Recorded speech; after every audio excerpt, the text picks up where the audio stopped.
Welcome back. Glad you could join us. We are with Greg Engert, beer director for the Neighborhood Restaurant Group, a food and wine sommelier of the year. The group includes where we are today, the Sovereign in Georgetown. Also, you have the Partisan and Red Apron in Penn Quarter, and over in Old Town, Columbia Firehouse and Vermilion. Greg, always good to see you. Good to see you too, bud.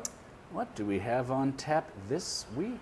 So this week we have a beer that's probably not suited for summer, but Ninkasi from Eugene, Oregon. We're starting to get out of summer, even though summer may not be done with us. Yeah, exactly. But yeah, so it's, let's say that it's a nice We'll be transition. complaining soon enough about how cold it is, right? Yeah. So, and then we can lay some of this down to have this for the winter too. Yeah. Ninkasi celebrating 10 years anniversary now this year, and they released this wonderful anniversary ale. It's called N10.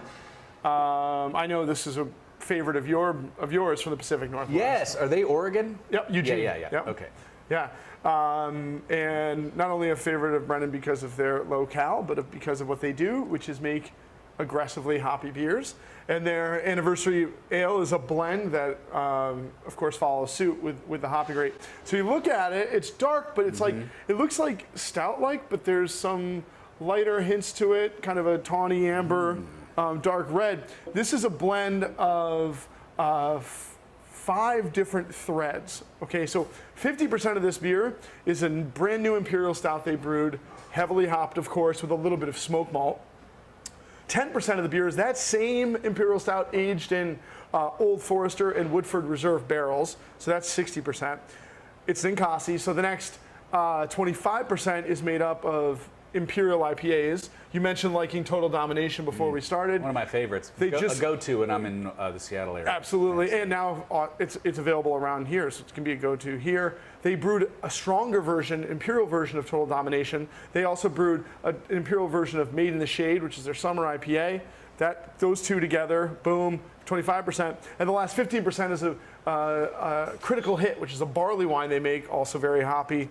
They blend it all together, dry hop it again, and you get this American barley wine, Imperial Stout, Imperial IPA hybrid. Getting a little maple caramel in the nose? Yeah. From that barley wine malt. So that kind of, use a lot of crystal malt in the barley wine. It gives you melanoidins, which is that toasted quality. Hello. And it's 10%. 10%. Get a little bit of booze on the end, but I like that. Yeah, but it's not, I mean... Little barrel character. Yeah, I like that. I like the different wash over the tongue of from what's up front and what's in the back. But I mean, this is cool like... label, too. You know, it's cool. There's been a movement towards... Obviously, people love IPAs. People are drinking more and more IPAs. But IPAs have gotten soft in a good way. They've gotten more aromatic. They've gotten less bitter. They typically are using less specialty malts. It's more of kind of golden colors, more about just the hop, juicy aromatics.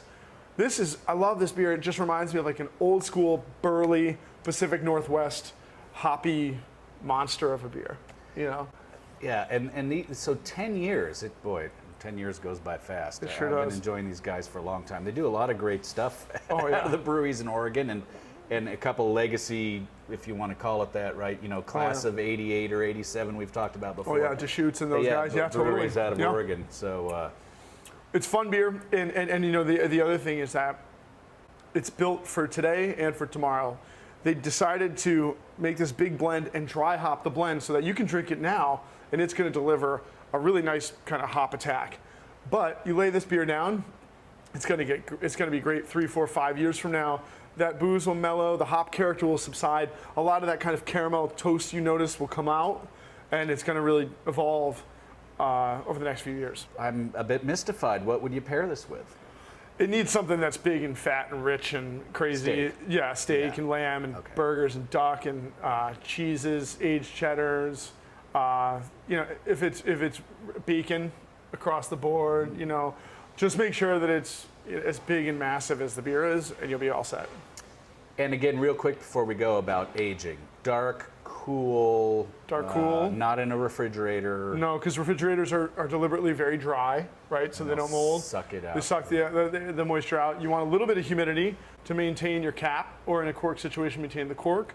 If that dries out, it'll oxidize too quickly.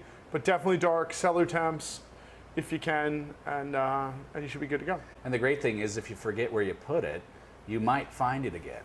Right, You know, exactly. It'd be a nice surprise. Like if you move, but Totally. hopefully it won't. I mean, who knows?